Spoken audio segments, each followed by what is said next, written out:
Centrafrique est un pays, un territoire avec un peuple qui vit sur ce territoire-là. Comme l'ensemble de nos pays africains, depuis les années 1960 où on a parlé des indépendances virtuelles, fictives, la Centrafrique n'a jamais eu un État digne de ce nom, qui devrait conduire ce peuple centrafricain vers des jours heureux. Donc, pratiquement dans les années 90, on a commencé à parler d'un État failli. Certains parlent d'un État mort-né. Il n'y a jamais eu d'État. Il y a eu la période coloniale. Les colons, pendant cette période-là, depuis la création de l'Afrique occidentale française, dont fait partie le Mali, enfin, c'était le Soudan français à l'époque, et l'Afrique équatoriale française, dont fait partie ce qu'on appelle aujourd'hui la Centrafrique, les colons avaient mis en place des structures administratives pour répondre à leurs propres besoins. Et lorsque ces colons, sous l'effet des circonstances internationales, parce que la France avait besoin aux Nations Unies de plusieurs États qui pourraient voter comme un seul homme, une seule voix, pour y apporter une majorité automatique, eh bien, a fait accéder à l'indépendance ces territoires. Et à ce titre, le territoire qu'on appelle le Bangui-Chari a accédé à l'indépendance. Avec très peu de cadres, la France n'avait pas formé des cadres en Centrafrique qui devraient, au moment de l'indépendance, bâtir un État. Les quelques rares qui savaient lire et écrire sur ce territoire, et qui étaient en fait des enseignants, des maîtres d'école, c'est eux qu'on a pris pour en faire la classe politique centrafricaine. Alors, ces gens qui ont vu les Français piller leurs richesses, traiter les Centrafricains comme des sous-hommes, une fois qu'on leur a confié le pouvoir, eh bien, ils se sont comportés pire. Des véritables prédateurs. Donc, les suppôts des maîtres, remplaçant les maîtres, sont devenus pires que les maîtres. Ils se sont employés à détruire tout ce qui aurait pu faire un État. C'est ici qu'on a vu un David Dacko, un monsieur Bokassa, dont on connaît les crimes économiques que ce personnage avait commis, les crimes politiques, les crimes plutôt de sang. Ils ont totalement détruit ce que c'est que le service public de sécurité de défense, des finances publiques, de la collecte du diamant, de l'exploitation forestière, etc. On arrive dans les années 2000 avec un certain Bozizé, lequel était déjà le garçon de course de Bokassa, qui avec un certain Kolimba était le garçon de course de Bokassa, lequel depuis, Kolimba va donc remplacer Bokassa avec l'intermède de Dacko II, Patassé, qui était déjà ancien premier ministre de Bokassa, lequel il a fait empereur complètement ridicule dans les années 79, 80, et ce Bozizé va arriver accompagné de toute une pléthore de mercenaires soudanais et tchadiens. Donc des djihadistes tchadiens, des salafistes soudanais, qui ont servi au Darfour au nom d'une religion. Des gens qui ne sont même pas des religieux, mais qui se servent d'une religion. Et qui ont sévi pendant des années au Tchad. Le Tchad, d'abord, il faut quand même le signaler entre parenthèses, c'est le premier pays au monde, d'ailleurs le seul aujourd'hui, qui a le nombre de mouvements de rébellion le plus élevé depuis la naissance du Frolina, le Front National de Libération du Tchad, le 26 juin 1966. Et depuis, il y a eu plusieurs Frolina, dont sont issus les dirigeants actuels, dont un certain Issa Labré, qui est censé être jugé au Sénégal. Et donc, dans cette situation, voilà la Centrafrique, où ce phénomène-là s'est transposé en Centrafrique. Tous les mouvements de rébellion tchadiens et soudanais, lesquels jusqu'en 2006, les Nations Unies sont intervenus pour le cas du Darfour, en 2006, pour demander à ce que la communauté internationale fasse quelque chose, ils se sont déportés sur le territoire centrafricain. Pourquoi? Parce qu'en Centrafrique, il n'y a pas d'État. Aujourd'hui, il n'y a pas une seule autorité centrafricaine parlant au nom d'une police. Il n'y a pas de gendarmerie. Il n'y a pas de garde forestière. Il n'y a pas de douane. Il n'y a pas d'armée. Donc, un pays sur le territoire duquel il n'y a aucune administration. Il n'y a aucune mairie qui fonctionne. Il n'y a pas une école à l'intérieur du pays où on va trouver des maîtres. Il y a à peine 72 heures, on a pris une dizaine de maîtres au centre du pays, la ville de Bambari. On les a massacrés comme pire que rien. On décapite les gens en Centrafrique, dans la ville de Bambari. Voilà. Donc, tous ces mouvements de rébellion qui sont des mouvements tchadiens, soudanais, se sont implantés en Centrafrique. Pourquoi? Parce qu'en 2003, ces mouvements avaient accompagné un certain François Bozizé, général de son État, accompagné aussi par des hommes qui ont été mis à sa disposition par le président Idriss Déby du Tchad, et ils ont pris le pouvoir en 2003. Mais comme les richesses n'étaient pas illimitées, pour partager à tous ces mondes-là, ils se sont déployés à travers le pays, et en l'espace de 10 ans, ils ont fait subir aux Centrafricains les pires atrocités. À un point tel qu'arrivé en 2012, ils se sont dit, eh bien, le moment était venu d'aller purement simplement chasser leur acolyte d'hier, Bozizé, et de prendre le pouvoir. Le 10 décembre 2012, ils constituent ce qu'on appelle la Séléka. Ils marchent sur Bangui. Le 24 janvier 2013, ils s'emparent du pouvoir. Bozizé s'enfuit. Alors vous voyez que de 10 décembre 2012 en décembre 2013, c'était des véritables atrocités qui ont été commises en Centrafrique. Sur l'ensemble du territoire. On a violé, on a tué. Et pendant que nous demandions à la communauté internationale d'intervenir pour sauver ce peuple-là, pendant plus d'1 an, on a violé et tout détruit, rasé des villages.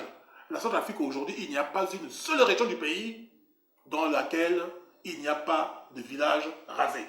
Les dernières semaines, on nous parle de 150 villages qui ont été incendiés, totalement rasés, dans la préfecture de la Ouaka, aux alentours de Bambari, Bakala, Ipi, pour le Grimari. Et les populations, eh bien, ils sont abattus, voilà, comme des lapins. Sinon, s'ils réussissent, ils vivent dans la nature. Et toutes les préfectures de la Bakaga, du Bamingui Bangoran, de la Haute-Koto, de la Basse-Koto, de Bomu, Ombomu, de la Waka et des Gribingi, eh bien, sont sous le contrôle d'éléments essentiellement étrangers, donc des Soudanais, des Tchadiens, qui sont là. Voilà donc la situation de la Centrafrique où l'État n'existe pas. Et pour finir, on nous dit que les Nations Unies vont intervenir. Il y a depuis décembre 2013 des contingents africains et français. 2000 Français, 6000 Africains. Les Africains qui sont envoyés en Centrafrique, eh bien, n'ont pas les équipements nécessaires. Certains ne sont même pas payés. Ils dorment à même le sol dans les bâtiments qu'on met à leur disposition. Certains contingents ne se nourrissent même pas. À un point tel que les bouteilles d'eau que les Nations Unies mettent à leur disposition, parce qu'il faut qu'ils boivent au moins, ils les revendent. Eh bien, ils revendent ça auprès de la population pour trouver quelques subsides. Voilà un peu la situation vraiment contre nature des forces africaines. Et dans le cadre de l'aide, on envoie dans ce pays, auquel la Centrafrique, pour aider la situation. Donc, une situation des plus chaotiques. En fait, la Centrafrique, moi je l'appelle mon autre passion. Parce que depuis mon enfance, je vois tout ce qui se passe dans cette partie de la Terre. Et je me posais tout le temps des questions à savoir comment ça se fait qu'on n'arrive toujours pas à résoudre un tel conflit. Parce que, comme partout en Afrique, c'est la même chose qui se passe. Hein. On arme une partie, on attise la haine de l'autre, on le laisse se massacrer, on n'arrête pas de vendre des armes. On propose des solutions à demi-teintées, sinon le 2 poids 2 mesures fait sa loi. Et après, on laisse le peuple se massacrer. La Centrafrique, c'est quand même l'un des pays où on trouve à peine à manger. Et je pense qu'on trouve plus d'armes que de nourriture. Et c'est dommage pour un pays riche. T'as pas compté. 45 secondes.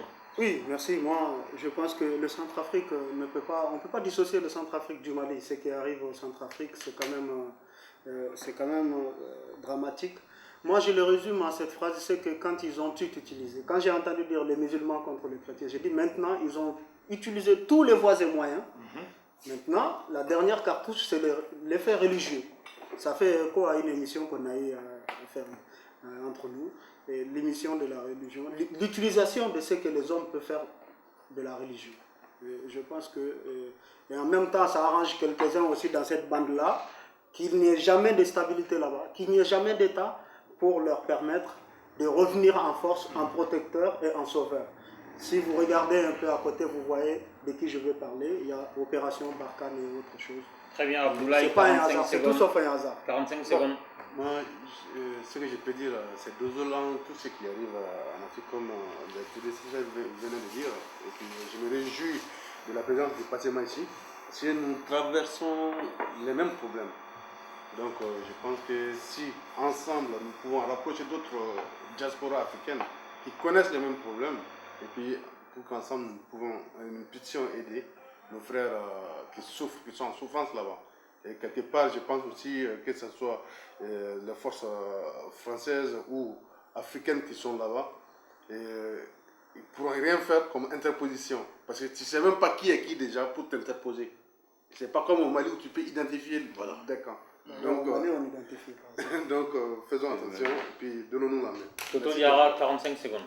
Voilà, donc moi je le remercie forcément d'être parmi nous. Je vais le témoigner franchement, même malgré que nous aussi nous soyons en difficulté, mais voilà, donc moi il faut qu'on pense pour le peuple centrafricain, le peuple frère, parce qu'il y a beaucoup de trucs, il y en a qui ne savent pas, mais avec le Mali il y a beaucoup de similitudes, quoi. Donc même au niveau des relations comme a été voilà, de le truc là-bas. Voilà, donc moi, juste un témoignage en disant que ouais, on pense à eux, on passe très fort à eux, on espère que ça ira mieux bien. Très bien, donc pour conclure, déjà on va remercier énormément tous ceux qui sont autour de cette table-là. Donc on va commencer par l'ami centrafricain Passema, Toto Diarra à ma gauche, Abdoulaye Ba, Kapa Conté, Moussa Badje Doumbia, le caméraman Tandina Touré qui ne ménage pas les efforts pour faire un boulot technique remarquable, et donc on va être amené à habituez-vous à nous voir parce que nous allons squatter le web, vous allez nous voir souvent, nous allons nous mêler de tout ce qui ne nous regarde pas et aussi bien sûr de ce qui nous regarde. Donc pour conclure sur la Centrafrique, moi je dirais que il y a une similitude avec le Mali, mais au-delà de ça, comment on arrive à opposer en si peu de temps des peuples en musulmans et en chrétiens à laisser faire, donc à créer une base de données de mort, donc de preuves comme quoi le musulman n'aime pas le chrétien n'aime pas le musulman, de sorte à ce qu'ils se tuent. Et une guerre comme ça ne peut pas être solutionnée par un petit pays comme la Centrafrique. On s'est attelé à appauvrir depuis des décennies, depuis l'époque de Bokassa. On s'est arrangé à ce que ce pays-là ne serve à rien. Et aujourd'hui, le peuple centrafricain est amené à croire que ce pays ne sert à rien. Et donc, ce qu'on pourrait apporter comme solution, c'est si on pouvait laver le cerveau des Centrafricains d'abord, je sais que ce n'est pas possible, mais si on pouvait laver le cerveau pour leur faire comprendre que ce qu'ils pensent être la solution est le problème, c'est exactement la même chose qui se passe au Mali. Ceux qui sont venus nous aider ne sont pas blancs comme neige. Ça, il faut que les peuples africains comprennent. La solution ne viendra pas d'ailleurs. On a vu le cas du Rwanda qui est parvenu après 2 décennies de génocide à penser ses plaies aujourd'hui, à vivre ensemble, qui est un modèle.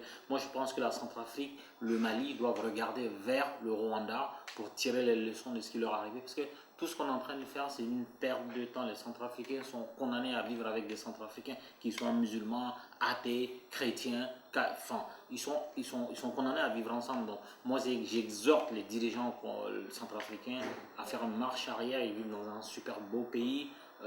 Ils peuvent encore rattraper le tir, il faut juste regarder le cas rwandais. Il y a des choses qui sont possibles. Donc je tiens à remercier aussi l'association ADCIF qui nous a prêté les locaux. Et on remercie aussi tous ceux qui nous suivent sur le web à travers le site www.rpmedia.com, à travers nos réseaux sociaux, donc le compte Twitter, le groupe de discussion Facebook, moi, ma page fan perso, Elijah Debla. On remercie tout le monde. Continuez à partager nos vidéos, continuez à partager nos articles. Comme je vous l'ai dit, nous sommes là pour longtemps, nous allons nous mêler de ce qui ne nous regarde pas. Merci de nous suivre. Merci.